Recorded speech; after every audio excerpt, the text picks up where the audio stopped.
Find somewhere comfortable. You don't need to sit up straight or hold anything in your mind. You don't need to concentrate. If you want to close your eyes, close them. If you'd rather let them go soft and unfocused, that's fine too. Whatever position your body has found tonight, that's the right one. You don't need to remember anything that's said here. You don't need to take notes or think carefully or follow along. The words will arrive and you can let them drift past like clouds or settle somewhere quietly or dissolve entirely. It doesn't matter. We are in no hurry at all. Tonight, we're going to spend some time with one of the most human things there is. Something every single person lying in a bed right now, in every city and every quiet house and every apartment with the lights still on, has felt at some point today. Maybe more than once. The feeling of holding on, of gripping, of carrying something you wish you could put down. And we're going to talk about what it actually means to let go. Not as a self-improvement project, not as something you need to do better or faster or more efficiently, just as a thing that exists. A thing your brain and your body already know how to do, even if it doesn't feel that way tonight. So settle in. Whatever you're carrying into this moment, you can set it down beside you for a while. It will still be there if you need it. But for now, just this. Just the quiet. Just the soft weight of the dark. There is a question that sounds simple until you sit with it for a moment. What are you holding on to right now? Not in your hands. In your mind. In the part of you that is still, even now, running something over and over. A conversation that went wrong. A worry about tomorrow. A version of events you keep replaying slightly differently each time, as though the outcome might change if you find just the right angle. A thing someone said. A thing you said. A door that closed. A door you're not sure will open. Most of us, if we're honest, are holding something. Several things, probably. And the strange part is that we often don't even notice the weight anymore. It becomes so familiar, so constant, that it just feels like the texture of being alive. Like the low hum of the refrigerator you've stopped hearing. It's there all the time. It's just become the background. If today was hard,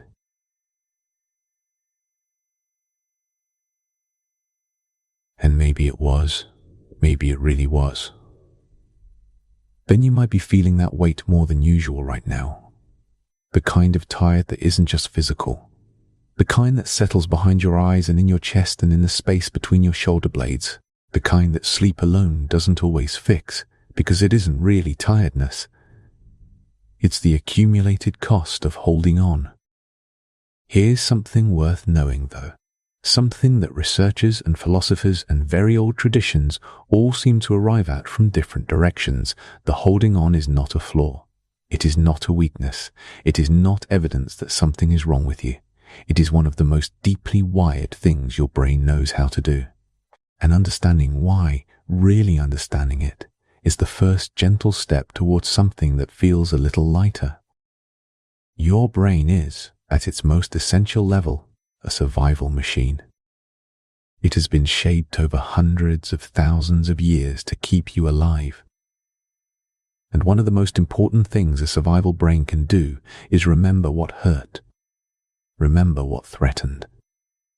Hold on to the shape of danger so that it can be recognized next time, earlier from further away, before it gets close enough to cause harm. This is why you can't simply decide to stop thinking about something. This is why telling yourself, just let it go, so rarely works. The brain isn't being difficult. It is doing its job.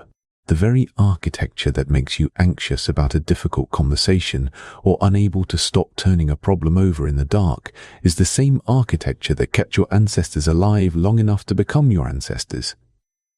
It is ancient. It is patient. And it is genuinely trying to help you. When you form a meaningful connection with a person, with a goal, with an idea of how things should be, your brain releases hormones that reinforce that bond. Oxytocin, sometimes called the bonding hormone, deepens the attachment. Dopamine, the brain's reward signal, links the connection to something that feels important and worth preserving. Deep within the brain, a small almond-shaped structure called the amygdala encodes the emotional weight of these attachments. It stores not just what happened, but how much it mattered. And so when something is lost, when a relationship ends, when a plan falls apart, when the future you imagined quietly dissolves, the brain doesn't just register an absence, it registers a threat. Research from the University of Michigan has shown something that stops you in your tracks when you first encounter it. Social pain, the pain of loss and rejection and grief, activates the same regions of the brain as physical pain. The anterior cingulate cortex, which lights up when you stub your toe or burn your hand, also lights up when your heart is broken. Your brain does not draw a clean line between the two. Loss, to the brain, is not metaphorically painful. It is literally painful. The same circuits, the same signals. This is why letting go is hard. Not because you are weak or too sensitive or unable to move on, but because your brain is treating the loss the way it would treat a wound. And wounds need attention. They need to be monitored. They need to be kept safe from further harm. The difficulty is that the monitoring never quite stops on its own. The amygdala keeps watch. It keeps the emotional memory alive and present, flagging it again and again as something unresolved, something that still requires your attention. And so the thought comes back. The worry resurfaces. The conversation replays. Not because you're dwelling unnecessarily, but because a very old and very well-meaning part of your brain is still trying to protect you from something it believes is still dangerous. There is something almost tender in that if you can find the angle to see it. All that vigilance, all that effort, all of it in service of keeping you safe.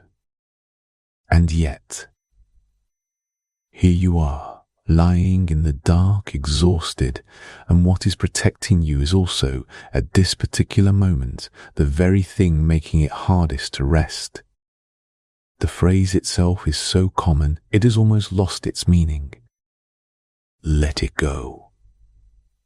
Move on, release, just don't think about it. Said quickly in passing, by someone who means well, these words can feel like being handed a map with no roads on it. A destination with no route.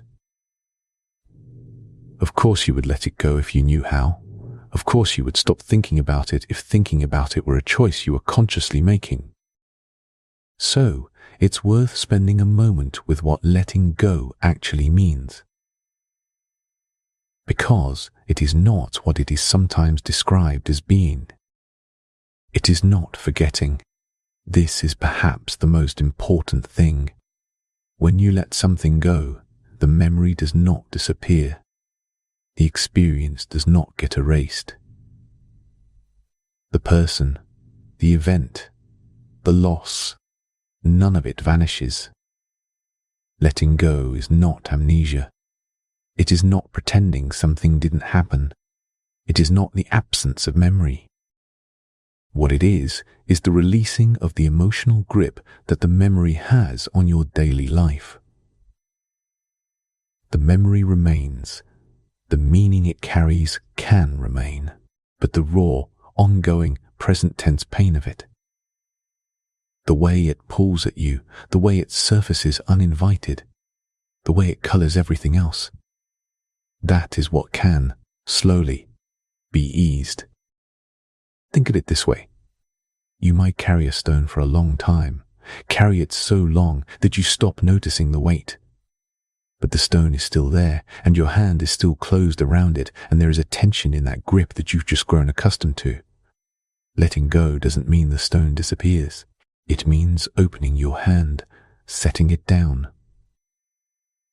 Choosing, carefully and gently, not to carry it everywhere you go. Psychologists distinguish between letting go and two things it is sometimes confused with: avoidance and suppression. These are different, and the difference matters. Avoidance means steering away from something, never looking at it, keeping it at arm's length so it can't cause pain. Suppression means pushing it down, refusing to feel it, covering it over. Both of these strategies tend, over time, to make things worse. The avoided thing grows larger in the imagination. The suppressed thing finds other ways to surface. Letting go, by contrast, involves something that takes a kind of quiet courage.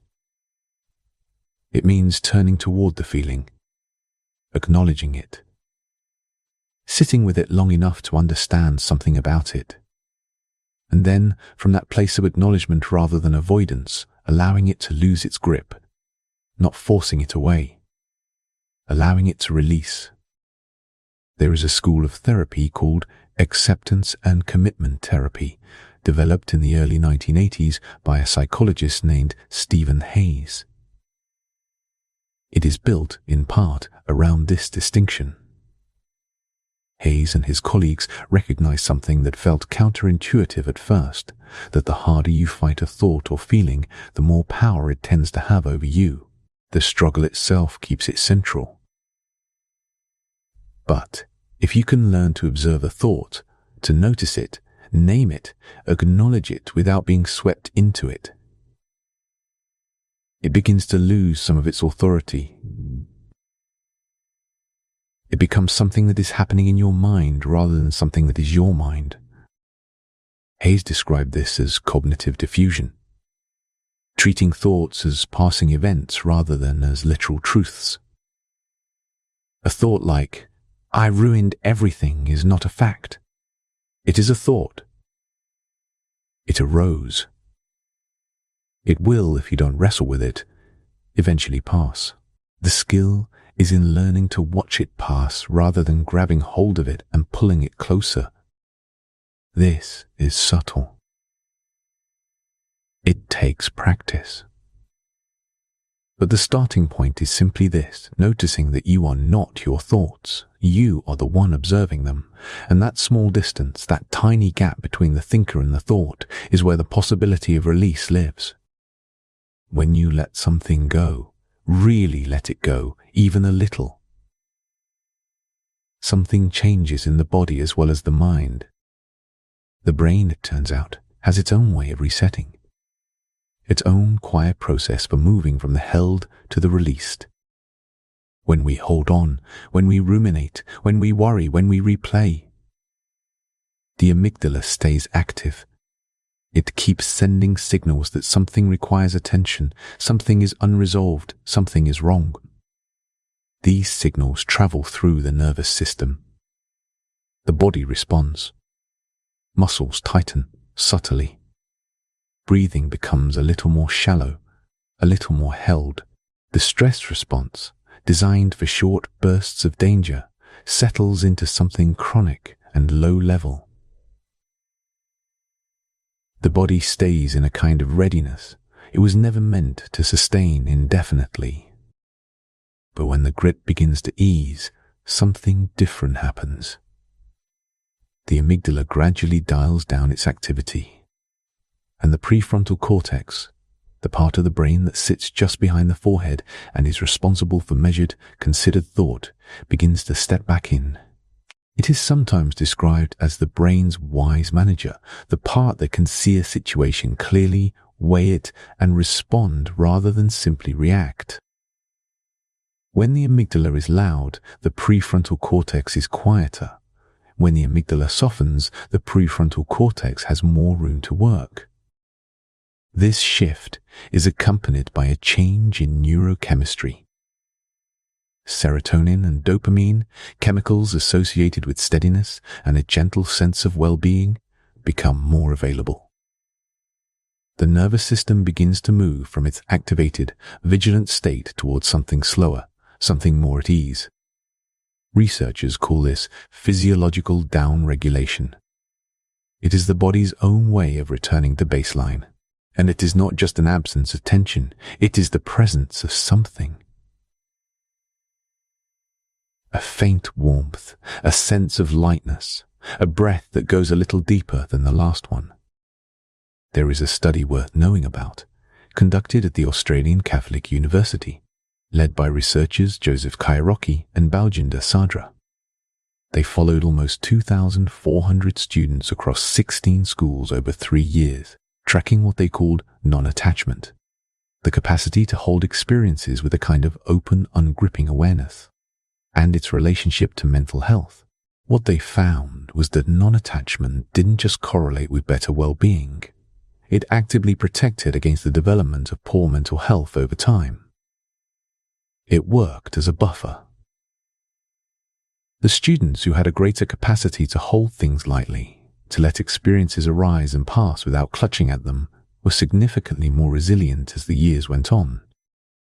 And there is something interesting in what neuroscience has been discovering more recently about the brain's capacity to change. The word for this is neuroplasticity. The brain's ability to form new pathways, to rewire itself in response to experience. It was once thought that the brain became largely fixed in adulthood. We now know that is not true.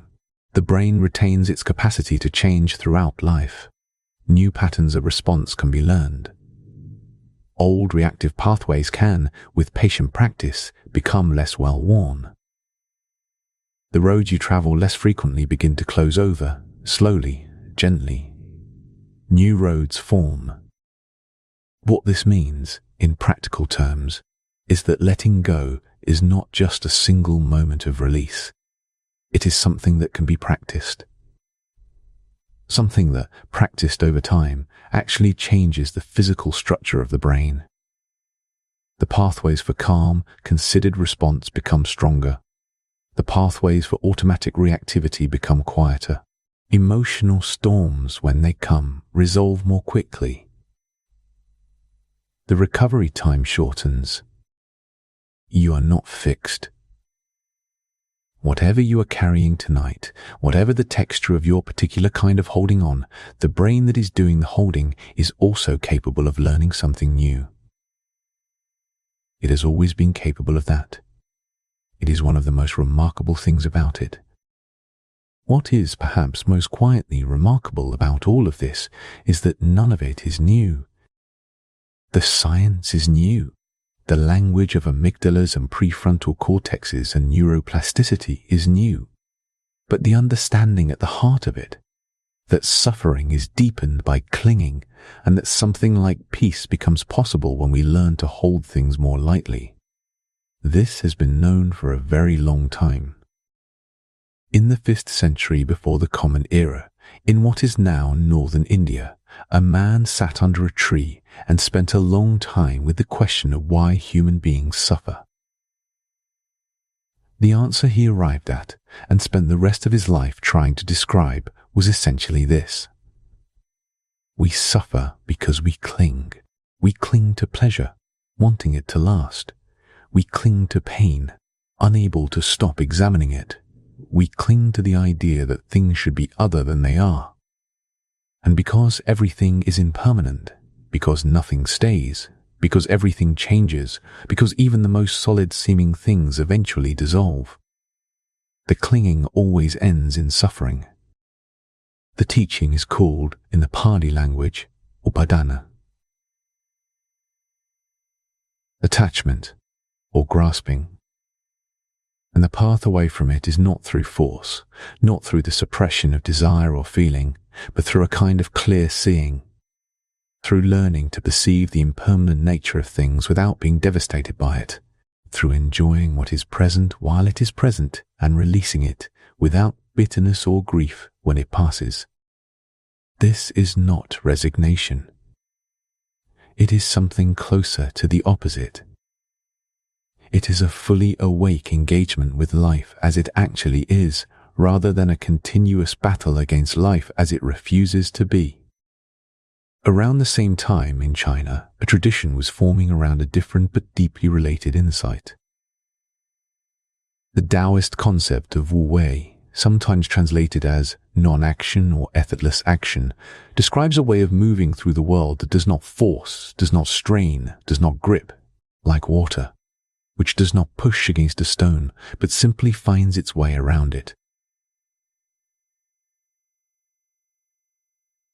The philosopher Lao. The philosopher Lao Tzu wrote of simplicity, quietude, a freedom from the dictates of desire. Not because desire is wrong, but because the desperate clinging to outcomes is what creates the suffering. Release the grip, and something like ease becomes possible. And in ancient Greece, the Stoics were arriving at something structurally similar from a different direction. Epictetus, who had been a slave and knew something about circumstances he could not control, taught that the path to peace lay in a clear-eyed distinction between what is within your power and what is not. Your opinions, your desires, your responses. These are yours. The weather, other people's behavior, the way events unfold. These are not.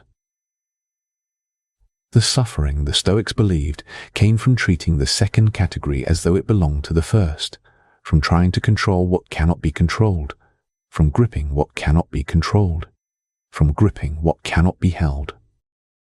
What is quietly moving about all of this is that three traditions, separated by thousands of miles and centuries of time, were each finding their way to the same understanding.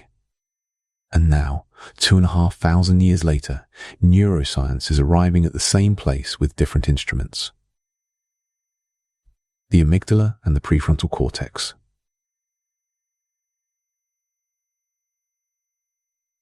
Longitudinal studies and neuroimaging. The language is entirely different. The finding is essentially the same. Suffering deepens when we cling. Something lighter becomes possible when we learn to release. There is comfort in that continuity if you let it settle somewhere. You are not alone in this. You are not failing at something that everyone else finds easy. You are doing something that human beings have been struggling with and slowly learning and teaching each other about for as long as there have been human beings. The holding on is ancient. And so is the knowing that release is possible. So here we are. You know a little more now about what is happening when you hold on and what becomes possible when you don't.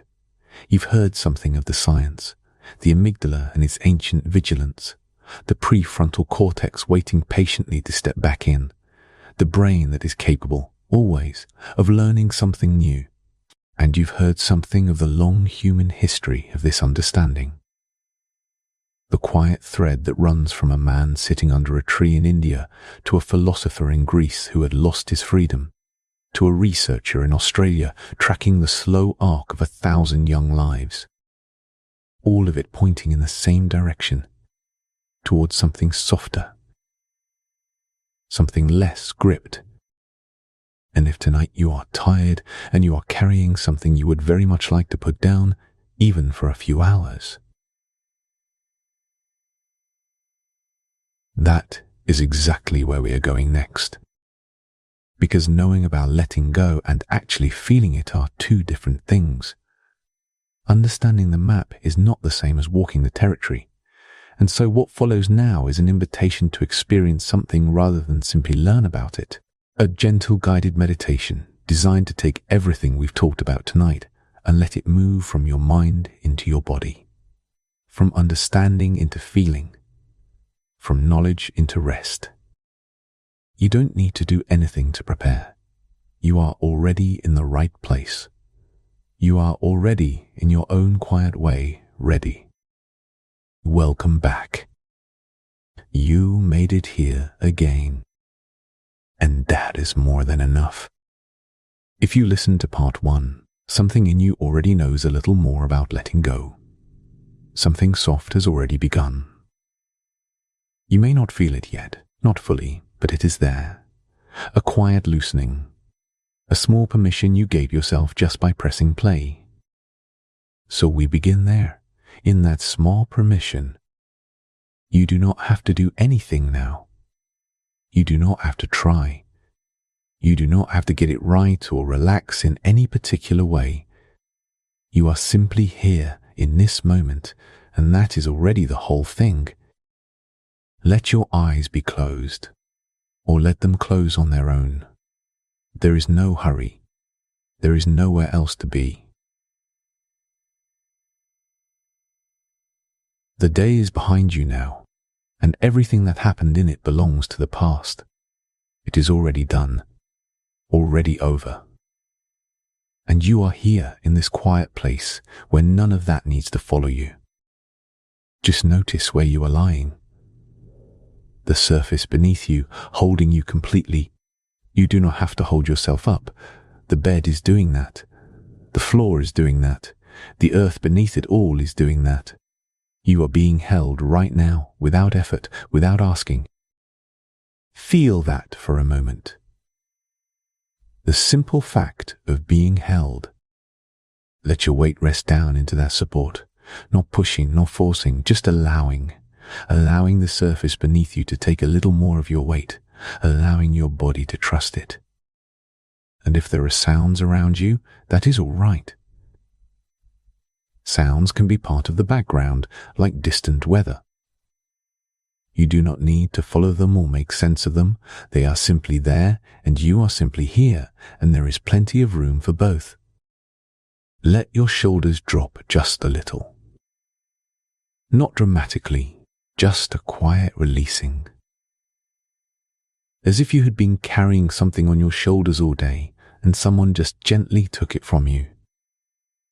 You did not even realize how much you were holding until just now. And that is how letting go often works. It is not a grand gesture. It is not a dramatic release. It is more like this. A quiet noticing, a small softening, a gentle permission. You are already doing it. Just by being here, just by settling in, you are already practicing the thing. You are already letting go of the need to be anywhere else, already letting go of the need to do anything more today, already letting the evening hold you, the darkness hold you, this voice hold you, just for a while. Take a slow breath in now, whenever it feels natural. Not a forced breath, just a welcoming one. And as you breathe out, let a little more of the day go with it, not all at once.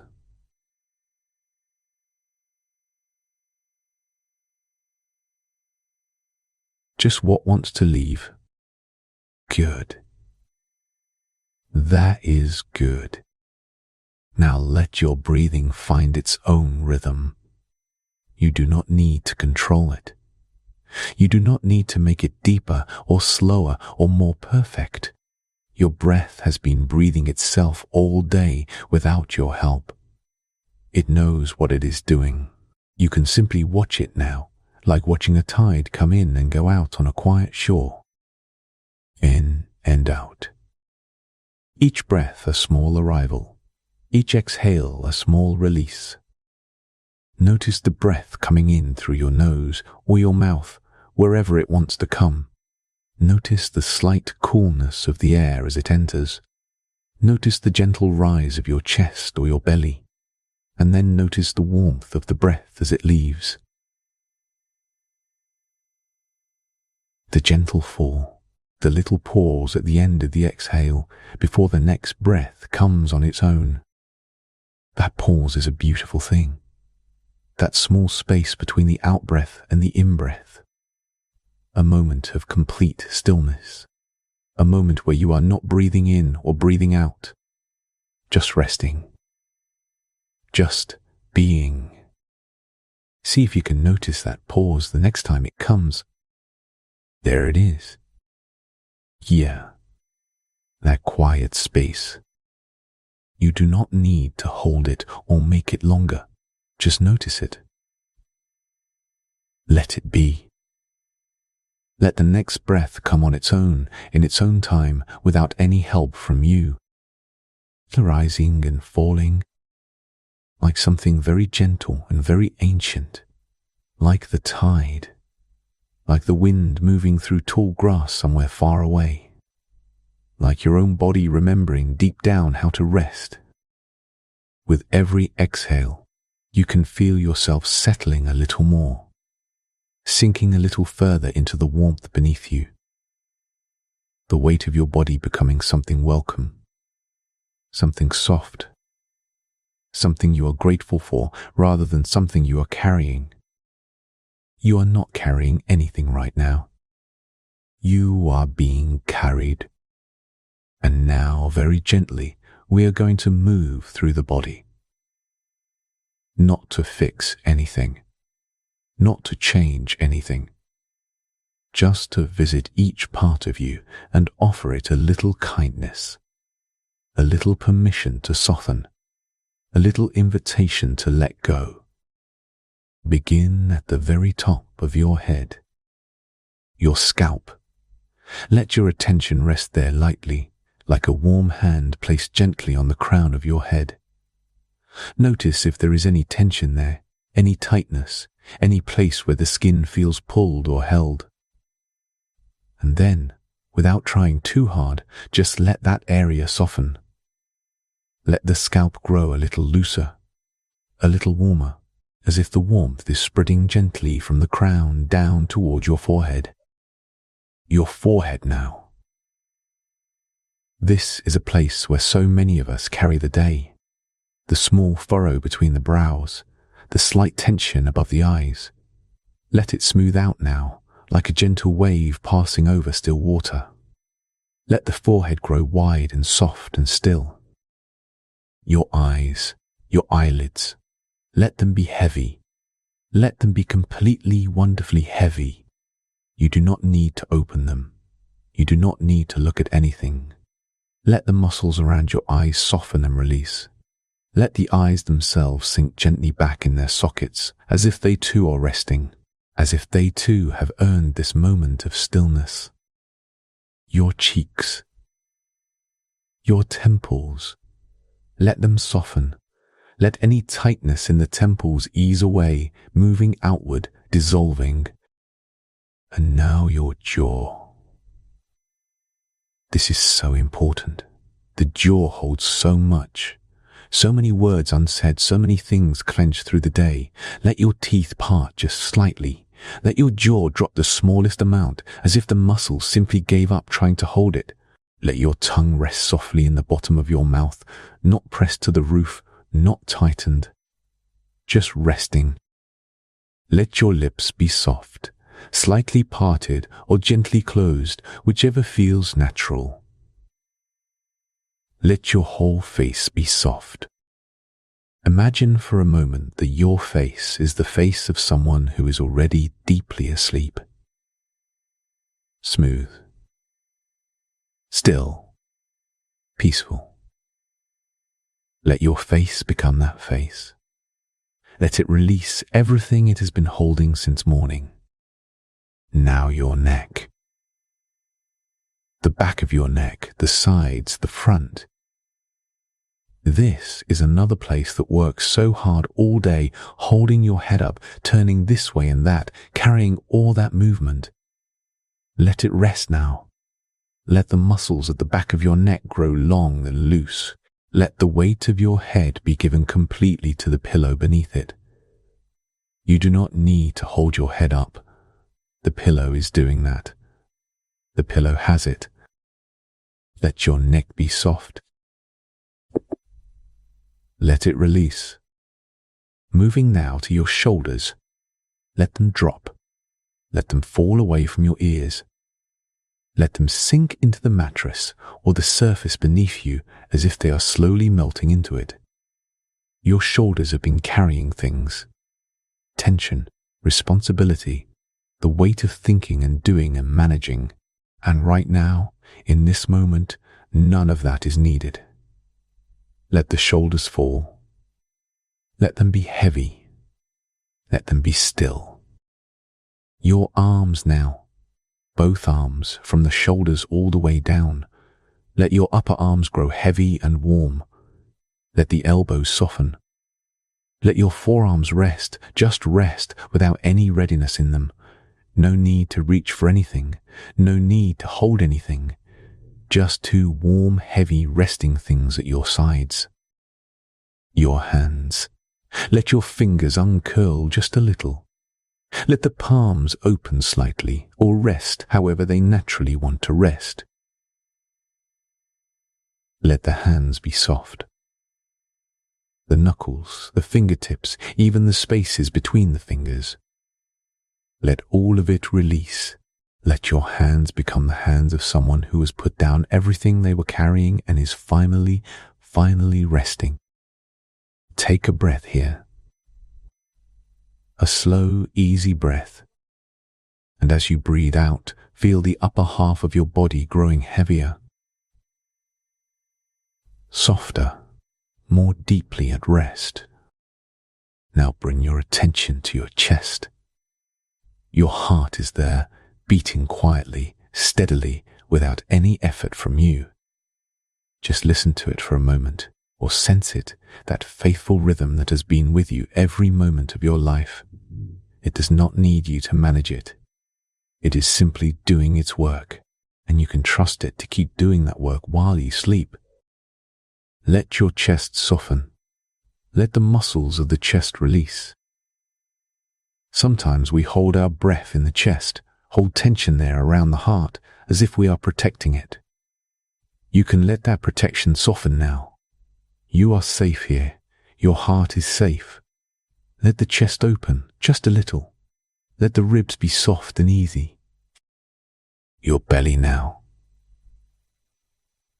This is where so much anxiety lives, so much of the day's worry and holding and bracing. Let your belly be soft. Let it rise and fall with each breath without any tightness, without any holding. Let it be round and warm and completely at ease. Let the breath move all the way down into the belly, filling it gently, and then let it go. Let the belly be soft. Your lower back, the place where so much weight is held, the physical weight of standing and sitting and moving through the world. Let it sink into the surface beneath you.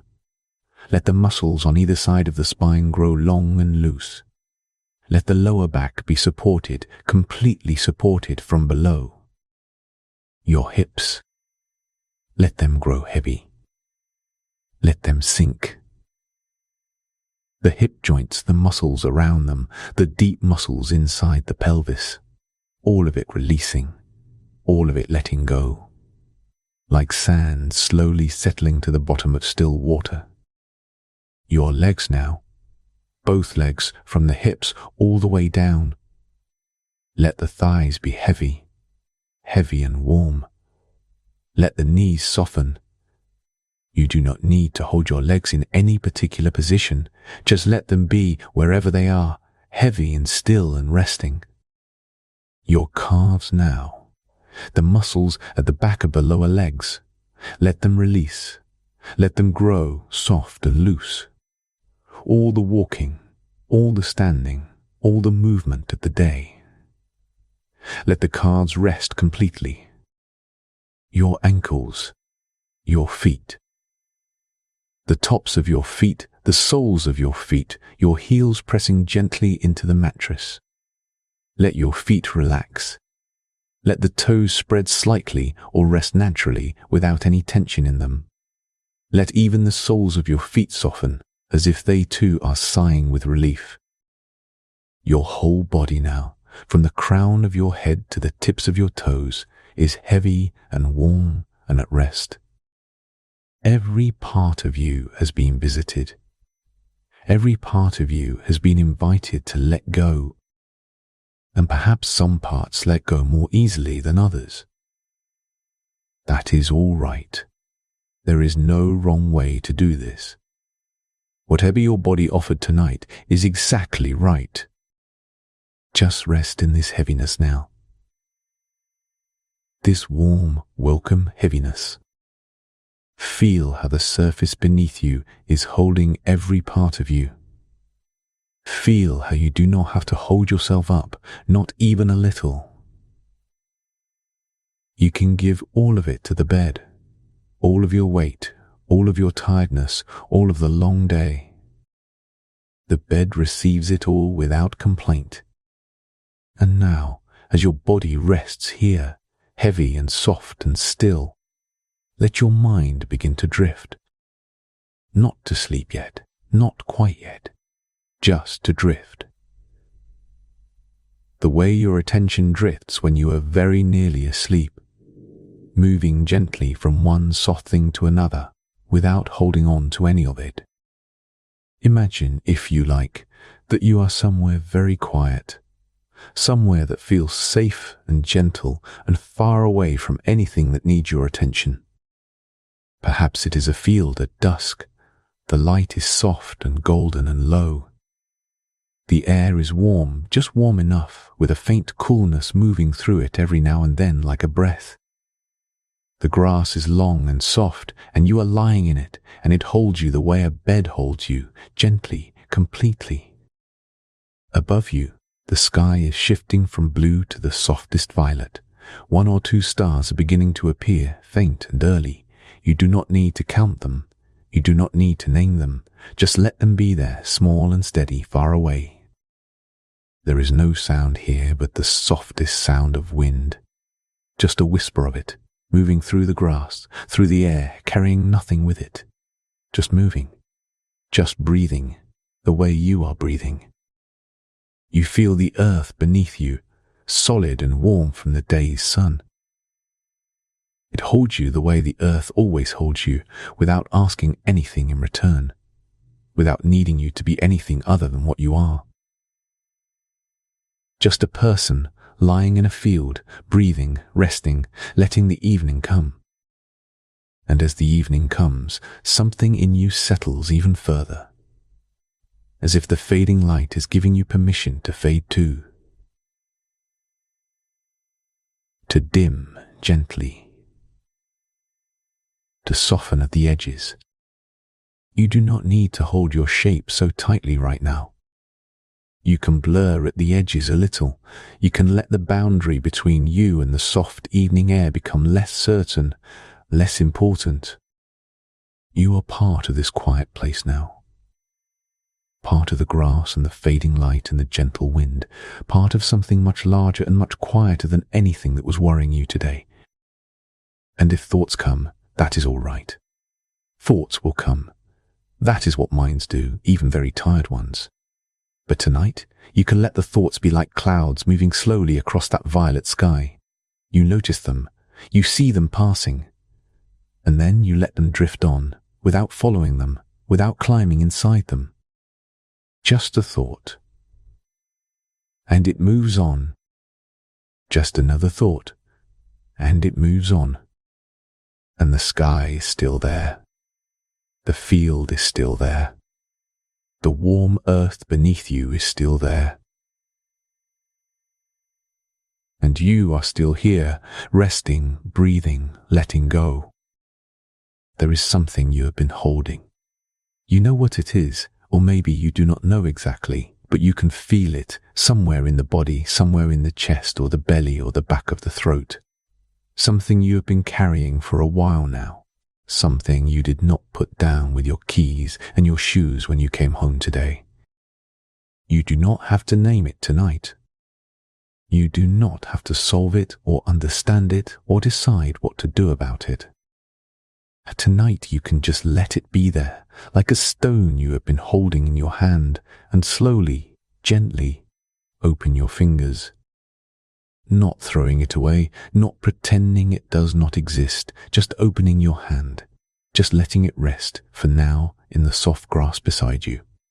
It will be there if you need it. But tonight you do not need it. Tonight you can rest without it. Feel your hand open. Feel the weight of it, leave your palm and breathe. Just breathe.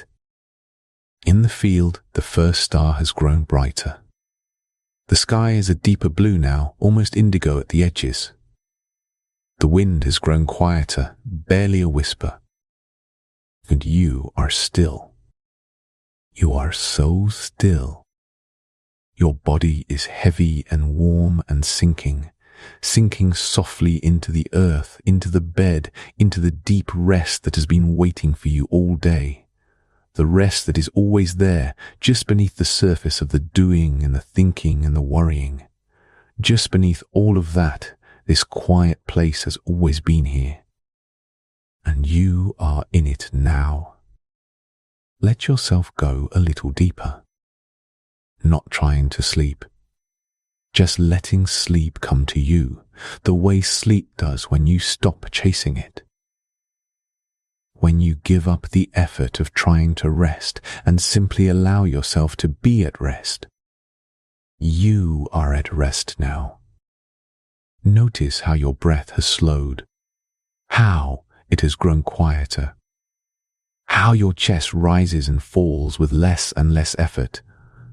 Each breath a little slower, each exhale a little longer, each pause at the end of the breath a little more peaceful. You are breathing the way sleeping people breathe. Slow, easy, without any thought behind it. The field around you is very dark now and very soft.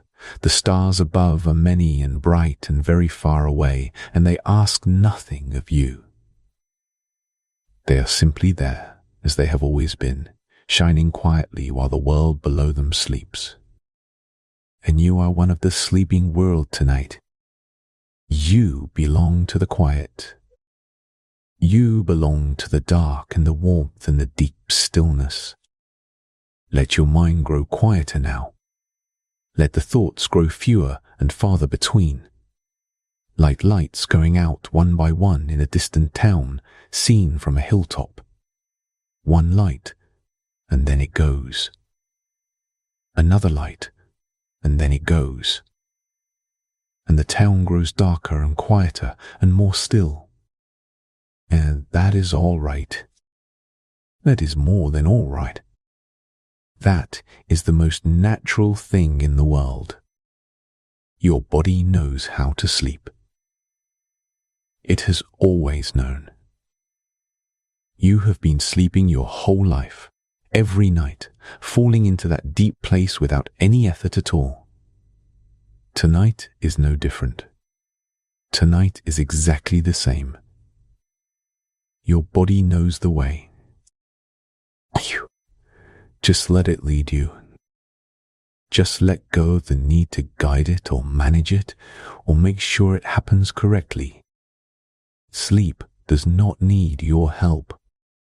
Sleep just needs your permission. And you are giving it that now. With every breath, with every soft exhale, with every moment of simply lying here, heavy and warm and still. The field is very quiet now. The stars are very bright. The earth beneath you is warm and solid and completely trustworthy. You are being held by something much larger than yourself, and it is gentle, and it is safe, and it has always been there. You can rest in that.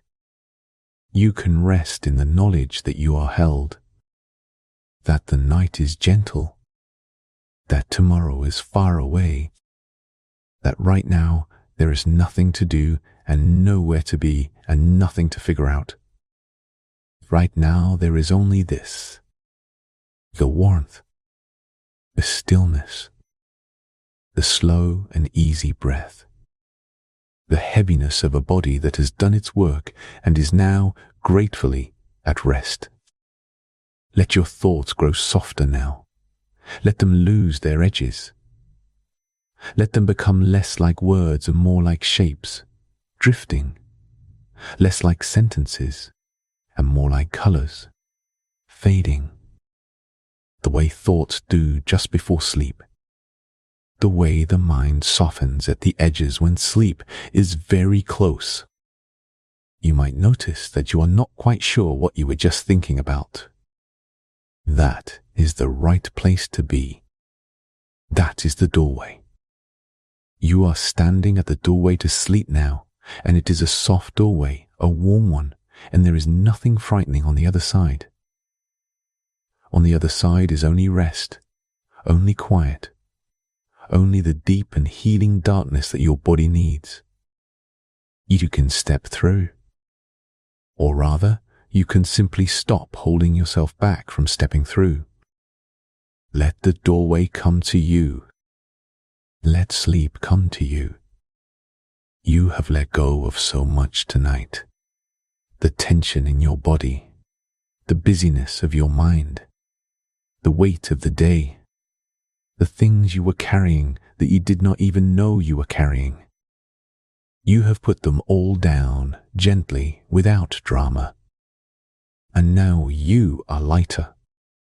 And now you are softer. And now you are so very close to sleep. Let your awareness begin to dissolve at the edges. Let it become less sharp, less focused. You do not need to be aware of everything right now. You do not need to keep track of anything. You can let your awareness narrow down to just this. Just the warmth, just the breath, just the soft dark behind your closed eyes. Breathing in, breathing out. Warm. Heavy. Safe. The stars in the field above you are blurring softly at the edges, the way stars do when your eyes are almost too heavy to hold open, the way everything blurs at the edges when sleep is very close. The whole world is blurring softly now, growing quieter, growing darker, growing more peaceful. And you are part of that peace. You are made of that peace right now. Let your body be completely still. Let your mind be completely quiet. There is nothing left to do. There is nothing left to release. To have done it. You are here. In the soft dark. In the warm, still thing. Resting. Letting go. Drifting. Healed. Soft. Quiet. Yawn.